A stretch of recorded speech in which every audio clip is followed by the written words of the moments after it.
Halo teman-teman semuanya, perkenalkan aku Dini Mela Rahma dengan NIM K00251118. Aku berasal dari kelompok B4.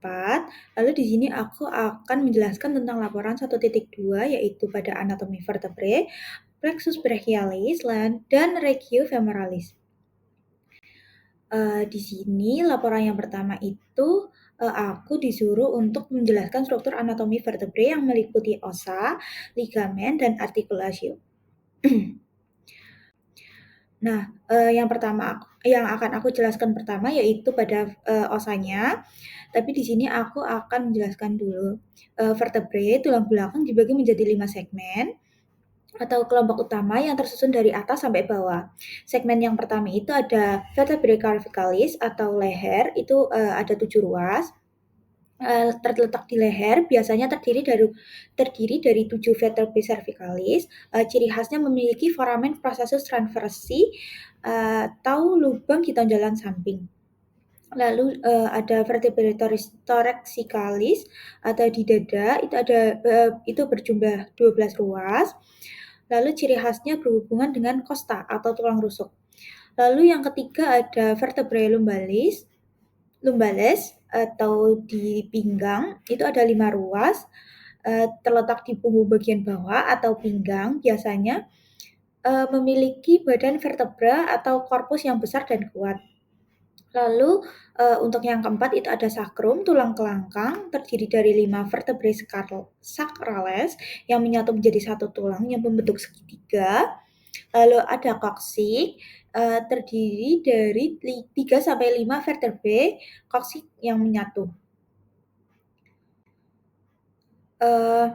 Di sini ada ciri umumnya juga dari vertebrae tadi. Nah, corpus vertebrae ada badan vertebrae ini terletak di bagian depan, bentuknya besar, berbentuk silinder yang berfungsi untuk menahan berat badan. Lalu ada lengkung vertebra yang terletak di bagian belakang korpus yang membentuk foramen vertebrae atau lubang tempat medula spinalis atau sumsum tulang belakang berada. Lalu ada pendiculus atau tangkai dan lamina lempeng. Itu terdiri. Lalu di sini ada processus atau tonjolan.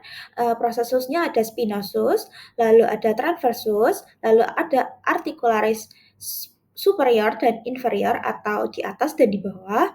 Dan yang terakhir cirinya itu yaitu cirinya foramen vertebrae atau ada lubang besar yang dibentuk oleh korpus dan arkus, yang jika semua vertebra tersusun akan membentuk kanalis vertebrae atau saluran tulang belakang. Lalu di sini aku akan menjelaskan osnya dulu. Os pada vertebrae cervical atau di leher itu pada tipikal 3 sampai 6 itu cirinya berbadan kecil atau korpusnya kecil dan oval, lalu prosesusnya transversus, memiliki foramen itu lubang, lalu disebut foramen transversarium yang dilewati pembuluh arteri dan vena vertebralis, lalu foramen vertebralnya berbentuk segitiga. Lalu dilanjut ada vertebrae cervicals yang tipikal 1 itu memiliki ciri tidak memiliki korpus dan processus spinosus, lalu berbentuk cincin, berartikulasi dengan dens atau gigi dari vertebrae cervicalis kedua. Selanjutnya, aku akan menjelaskan tentang vertebrae cervicalis yang kedua, yang tipikal 2, yang memiliki cirinya itu memiliki dens atau processus orthodeus yang berfungsi sebagai poros untuk rotasi kepala, lalu processus spinosusnya tebal dan brifid atau bercabang 2. Lalu yang terakhir ada di vertebrae cervicalis yang ketujuh itu cirinya memiliki processus spinosus yang paling menonjol, lalu processus spinosusnya tidak bercabang. Berfungsi sebagai titik atau panduan, lalu foramen versariumnya kecil dan biasanya hanya dilewati vena vertebralis. Lalu ini untuk vertebrae thoracicae atau di dada, itu cirinya ada korpusnya berbentuk seperti jantung, foramen vertebrenya kecil dan bulat, lalu processus spinosusnya panjang dan miring ke bawah. Vertebrae thoracical ditandai dengan adanya permukaan sendi atau fovea costalis untuk costae.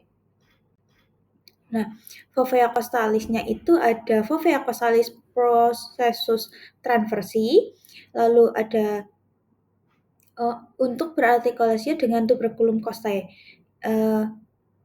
Vertebrae thoracicae yang pertama memiliki fovea costalis superior yang penuh dan fovea costalis inferior yang setengah lingkaran. Lalu yang vertebrae thoracical 2 sampai 9 memiliki sepasang fovea costalis superior dan inferior, keduanya setengah lingkaran atau semilunaris di batas atas dan bawah korpus. Lalu untuk yang ke-10 hanya memiliki fovea costalis superior setengah lingkaran. Untuk yang ke-11 sampai ke-12 hanya memiliki sepasang fovea costalis superior yang penuh di pendiculus atau di tangkai lengkung vertebra. Khusus yang di 12 itu processus transversusnya terbagi menjadi 3 tonjolan, mamillaris, tuberculum, itu tuberculumnya inferior processus atau processus accessorius dan tuberculum lateralis. Lalu di sini aku akan menjelaskan tentang vertebra lumbalis. Ciri khasnya itu ada korpusnya memiliki badan yang sangat besar dan kuat, disesuaikan untuk menopang ginjal dan berat badan. Lalu ada processus spinosusnya berbentuk segi empat atau kotak dan mengarah lurus ke belakang. Lalu tidak memiliki foramen transversum. Lalu foramen vertebranya berbentuk segitiga, pendiculus atau tangkainya kuat dan laminanya tebal. Khusus untuk yang ke-5, memiliki processus spinosus yang kecil dan berartikulasi dengan sakrum atau tulang kelangkang, serta terdapat ligamentum ila lumbale.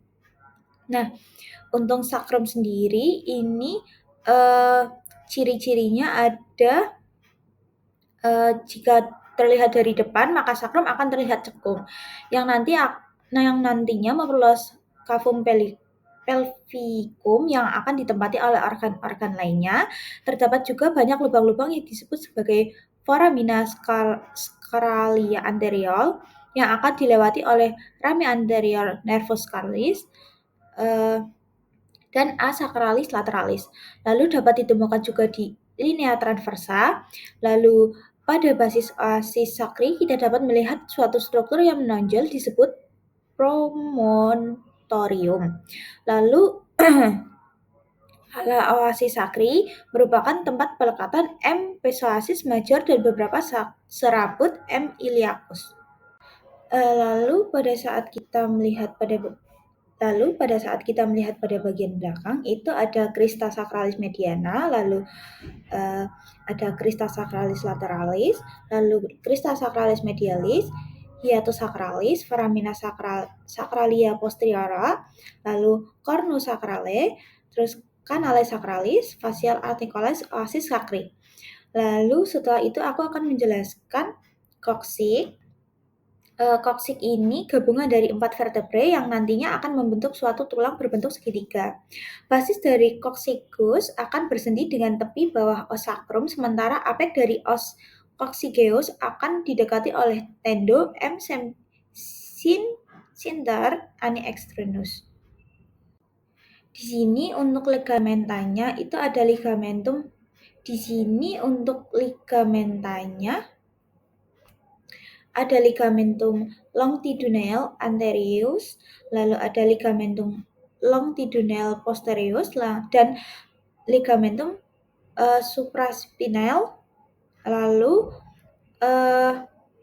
ada ligamentum interspinosum, lalu ada ligamentum intracervalia, lalu ada ligamentum flavum, lalu ada ligamentum nuchal, Lalu ada ligamenta pada occipital atlas pada atau aksis, yaitu ligamentum cruciatum, ligamentum alaris, dan membrana tetrachia.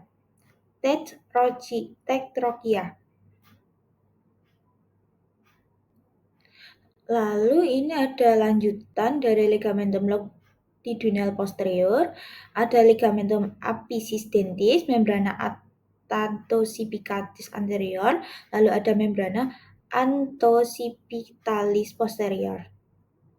Lalu ada artikulasionya, ada artikulasio unvertebralis, ada atau LUSCA, lalu ada artikulasio zipohysialis, lalu ada artikulasio antooccipitalis, ada artikulasio alantoaksil, dan selesai.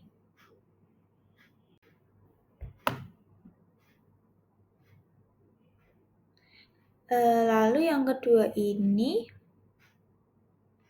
aku akan menjelaskan tentang rangkaian dan susunan dari plexus brachialis. Jadi plexus brachialis ini disusun menjadi 5 bagian utama. Dari proksimal itu ada radix, adalah awal dari plexus brachialis yang dibentuk oleh rami anterior dari 5 saraf spinal cervical dan torakal pertama, C5, C6, C7, C8, dan T1. Lalu ada truncus. Truncus ini dibentuk dari penyatuan radix, truncus superior, ada truncus superior, truncus medius, dan truncus inferior. Lalu ada divisio, itu tuh setiap truncus kemudian terbagi menjadi 2 divisio saat melewati clavikula. Yaitu ada 3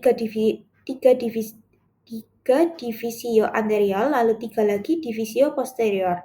Lalu ada fasciculus, divisio kemudian bergabung kembali ke sekitar arteria axillaris untuk membentuk 3 fasciculus yang dinamakan berdasarkan hubungan dengan arteri tersebut. Lalu ada medius, ada fasciculus medialis dan fasciculus posteriorus. Lalu selanjutnya aku akan menjelaskan yang kelima, yaitu nervi terminal. Fasciculus ini kemudian bercabang menjadi saraf-saraf yang menginervasi lengan. Dari fasciculus lateralis itu ada nervus musculocutaneus, radix lateral nervi medani. Lalu dari fasciculus medialis itu ada nervus ulnaris, lalu radix medialis nervi mediani, juga memberikan cabang-cabang kecil seperti nervus pectoralis medialis dan nervus cutaneus. Lalu brachymedialis serta nervus cutaneus antibody medialis juga terlihat yang terlihat pada gambar itu dari fasciculus posteriornya ada nervus axillaris dan nervus radialis. Lalu untuk laporan yang ketiga itu aku disuruh untuk menjelaskan tentang anatomi pada regio femoralis.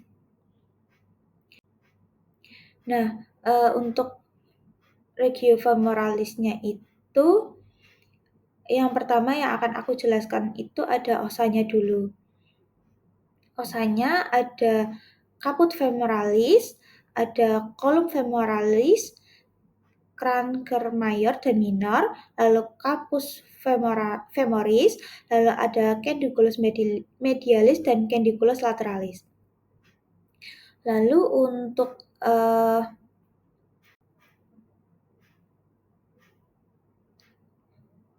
lalu di sini aku akan menjelaskan tentang muskulinya. Itu ada musculi iliacus, musculi PCOS major et minor, lalu ada musculi rectus femoris, ada musculi factus medialis, musculi factus lateralis, musculi factus intermedius, lalu Santorius musculi anterior, musculi tensor fasciculate. Lalu Lalu untuk inervasinya yaitu yang pertama sciatic nerve, asal segmennya L4, L5, S1, S2, S3. Saraf terpanjang dan terberat di tubuh berjalan ke bawah melalui regio glutea dan regio femoralis posterior.